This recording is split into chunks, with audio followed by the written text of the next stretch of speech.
안녕하세요. 좋은 아침입니다. 장동훈 미래스탁의 박 시장입니다. 5월 8일 목요일 오늘 아침 마감한 미국 증시 동향과 어제 우리 증시 급등 특징 종목에 대해서 말씀을 드리겠습니다.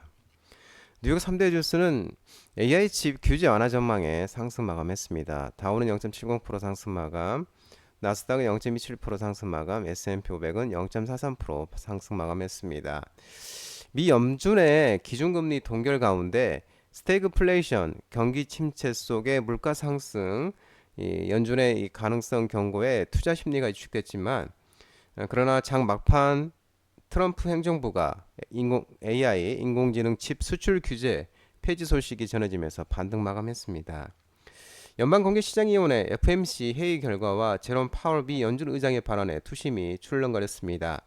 미 연준은 이날 FMC를 열고 도널드 트럼프 대통령의 관세 정책으로 경제 불확실성이 커졌다고 진단한 뒤 경제 상황을 더 지켜보겠다며 기준금리를 재차 동결했습니다. 이에 대해 시장은 스태그플레이션 우려가 커졌다고 해석하면서 매도 우위로 돌아섰습니다. 파월 의장은 FMC 직후 열린 기자회견에서 관세의 범위와 규모를 고려할 때 인플레이션과 실업률 상승 위험이 확실히 커질 것으로 전망된다며 내 직감상 향후 경제 결로에 대한 불확실성이 극도로 높아져서 금리 인하를 서두를 필요가 없다고 말했습니다. 미중 관세 협상과 AI 반도체 수출 규제 완화 소식은 지수를 반전시키는 요인이 됐습니다. 미국과 중국 양국은 오는 10일 스위스에서 첫 공식 무역 협상에 나섭니다. 미국에서는 스콧 벤세트 재무부 장관, 제이미슨 그리어 무역대표부 대표, 중국에서는 허리평 경제 담당 부총리 등이 참석합니다. 이번 회담은 미국이 대중국 관세를 145%, 중국이 보복 조치로 대미 관세를 125% 올린 뒤 이루어지는 양국 간 첫 고위급 회담입니다. 트럼프 행정부가 앞서 조 바이든 전 행정부 시절 도입한 AI 반도체 수출 규제를 폐지할 것이라는 외신의 보도는 장후반 투자 심리를 자극했습니다. AI 반도체 규제가 폐지될 거라는 소식에 미 증시 반도체 모임 필라델피아 완조지수도 1.74% 올랐습니다. 엔비디아는 3.1% 상승했고 브로드컴과 ALS, 퀄컴도 3%씩 상승했습니다. 알파벳 주가는 7% 이상 급락했습니다. AI 검색 엔진이 결국 구글 같은 표준 검색 엔진을 대체할 것이라고 애플의 에드큐 서비스 부문 총괄이 전망한 게 악영향을 주었습니다. 이 Q는 미국 법무부가 알파벳을 상대로 제기한 소송에서 이같이 말했습니다.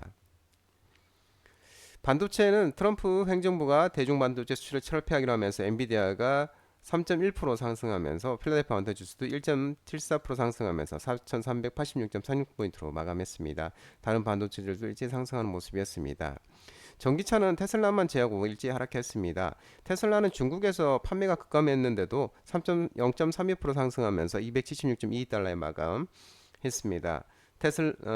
반면 리비아는 5.78, 루시드는 3.43% 하락하는 모습이었습니다. 유럽 증시는 차익 실현 매물 나오면서 일제 하락했습니다. 독일, 프랑스, 영국 다 차익 실현 매물 나오면서 일제 하락하는 모습이었고 국제 유가는 미 연준의 기준금리 동결과 미국의 가솔린 재고 증가에 하락 마감했습니다. WTI는 58.07달러 1.73% 하락 마감했습니다. 어제 우리 코스피는 2513.80포인트 0.55% 상승 마감했습니다. 미중 무역 협상 기대감에 외국인 3,498억 순매수하면서 특히 외국인의 기관인 860억 순매수했으나 특히 외국인의 3,498억 순매수에 의해서 상승하는 모습이었습니다. 어제 특징 종목을 살펴보면 이재명 대선 예비 후보가 파기환송심 첫 재판 대선 이후로 연기 하면서 이재명 관련 종목들이 오후에 급등했는데요. 오리엔트 바이오가 상한가 같습니다. 이스타코, 일성건설, 형제엘리트, NS 등 이재명 태명 관련 종목들이 강세를 나타냈습니다. 김문수 전 장관이 고용부 노동장관이 국민의힘 대선 후보로 선출되면서 김문수 테마 관련주도 상승했는데요. 평화홀딩스가 상한가, 평화산업, 대형포장도 상승하는 모습이었습니다. 아남전자는 삼성전자 자회사 하만이 미국의 마시모 오디오 사업부 인수 속에 하만 고객사로 아남전자가 보유한 게 부각이 되면서 상승하는 모습이었습니다. 어제 우리 코스닥은 720.81포인트 0.13 외국인이 순매수하면서 상승 마감했습니다. 특징주를 살펴보면 한성 크린텍이 반도체 국산화 정책 수혜 기대감에 간만에 상한가를 가는 모습이었습니다. 어제 특징 종목 중 이재명 대선 후보가 파기환송심 첫 재판 대선 이후로 연기되면서 지역 화폐 오늘의 상품권 발행 규모 대폭 확대 정책 발표 등의 웨캐시, 코나이가 상한가를 가는 모습이었고 쿠콘 또한 지역 화폐 관련주로서 급등하는 모습이었습니다. 유라클 또한 지역 화폐 관련주로서 급등하는 모습이었고 그리고 또 유라클은 STO 토큰 증권 발행 관련 종목이기도 합니다. 그다음에 서울옥션도 토큰 증권 STO 관련 종목으로서 반등하는 모습이었습니다. 이재명 그 대선 후보 파기환송심 첫 재판 대선 이후로 연기되면서 이재명 관련주로서 포바이오퍼가 포바이오퍼 퓨리오사 AI 관련주로서 상한가는 모습이었고 TS 인베스트먼트 퓨리오사 AI 관련주로서 반등이 나오는 모습이었습니다. 상진건설은 이재명 대표 관련주로서 상한가라는 모습이었고 오리언트전공, 통신건설, 형제 INC, KDA텍, 형지글로벌 또 이재명 관련주로서 급등하는 모습이었고요. 삼육물산 정책 관련주로서 이재명 관련주 정책 관련주로서 부각되는 모습이었고 에리코스 또한 저출산 관련주 정책 관련주로서 부각되면서 반등이 나온 모습이었습니다. 오늘 ENM은 시장 소속부 변경 모멘텀이 지속되면서 이 현상을 가는 모습이었습니다. IM플러스는 최태원 SK그룹 회장이 SK텔레콤 사태 사과 속에 보안정보보호 혁신여운의 구성 속에 양자암호 양자 컴퓨팅 관련주로서 IM플러스가 급등하는 모습이었고 플랜티는 보안 관련주로서 반등하는 모습이었습니다.